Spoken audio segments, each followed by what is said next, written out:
எங்க கீரைக்கார ஆன்ட்டி எப்போதுமே சிறுகீரை, அரைக்கீரை அந்த மாரி தாங்க கொண்டு வருவாங்க. ஆனா, இன்னைக்கு ஒரு சூப்பரான புளிச்ச கீரை தாங்க கொண்டு வந்தாங்க. ஓங்கரான்னு சொல்லுவோம்ல, ஆந்திரால ரொம்ப ரொம்ப ஃபேமஸ்ங்க இது. இதில உள்ள கீரை எல்லாத்தையுமே தனியா எடுத்தாச்சுங்க. இதில உள்ள காம்பு இருக்குல்ல, அத கொண்டு போய் நட்டு வச்சா நல்லா வந்து வளருமாங்க. அதுவும் அவங்க தான் சொன்னாங்க. சரி நான் கொண்டு போய் அத நட்டு வச்சு தண்ணி ஊத்திட்டு வந்துட்டேங்க. விட்டமின் சி இருக்கு, விட்டமின் பி6 இருக்கு, அயர்ன் சத்துக்கள் நெறையா இருக்காங்க. கேர்ள்ஸ்லாம் கண்டிப்பா சாப்பிடணுமா இது. மந்த்லி ஒன்ஸ் ஆச்சும் எடுத்துக்கணுமாங்க இந்த கீரைய. கேர்ள்ஸ்லாம் வந்து ரொம்ப ஸ்ட்ரெயின் பண்ணி ஒர்க் பண்ணா வந்து உங்களுக்கு கால் முட்டிலாம் ரொம்ப வலிக்கும். அது கூட வந்து சரி செய்யுதாங்க. இது எப்போதும் போல உப்பு, மஞ்சப்பொடி போட்டு ஊற வச்சுட்டு 3 டைம் ஃப்ரெஷ் வாட்டரா நம்ம நல்லா வாஷ் பண்ணிக்கலாம். எப்போதும் வெஜிடபிள்ஸ்லாம் பண்ணுவோம்ல அந்த மாதிரி. நெக்ஸ்ட்டு தேவையான பொருள்லாம் எடுத்து வச்சுக்கலாம்.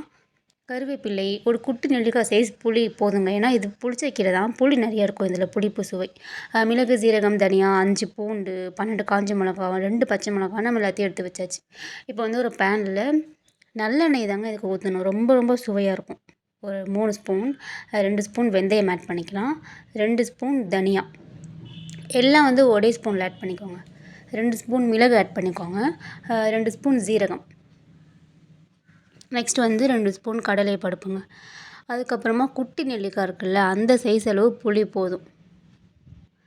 5 பல்லு பூண்டு. நெக்ஸ்ட் வந்து வாசனைக்கு கொஞ்சமாக ஒரு 5, 6 கருவேப்பிலை இருக்குல்ல, அது போட்டுக்கலாம். 2 பச்சை மிளகா, 12 காஞ்ச மிளகா போட்டுக்கலாம். இந்த கட்டு வந்து ரொம்ப பெரிய கட்டு. அதனால தான் நான் 12 போட்டிருக்கேன். எல்லாத்தையும் போட்டு ஒரு 10 நிமிஷம் நல்லா வறுத்துருங்க. பாருங்கள் 10 மினிட்ஸ் ஆயிடுச்சு. இப்போ வந்து நம்ம வாஷ் பண்ணி ஃபில்டர் பண்ணி வச்சுருக்கோம்ல, அந்த கீரை எல்லாத்தையும் நம்ம இதில் போட்டுக்கலாம். நீங்கள் போட்டது தாங்க தெரியும். நீங்க போடும்போது தான் வந்து பேன் ஃபுல்லா இருக்கும். ஆனா, நீங்க வதக்கிட்டு பார்த்தீங்கன்னா, ஒரு 10 டூ ஒரு 12 நிமிஷம் வரைக்கும் வதக்கிட்டு அப்படியே நல்லா சுருங்கி போயிடும் அது. பாருங்க நான் உங்களுக்கு காமிக்கிறேன். நல்லா பெரட்டி விட்டுருங்க அந்த ஹீட்ல. பார்த்தீங்களா? எப்படி போச்சு பாருங்க. போடுறதே தெரியல பார்த்தியா? பார்த்தீங்களா? இதுக்கு தேவையான கல் உப்பு போட்டு நம்ம நல்லா வதக்கி ஆற வச்சிடலாம். இது நல்லா ஆறட்டுங்க. ஆறுனதுக்கப்புறம் நம்ம வந்து வெல்லம் கண்டிப்பாக போடணும். அப்போ தான் நல்லா சுவையாக இருக்கும்.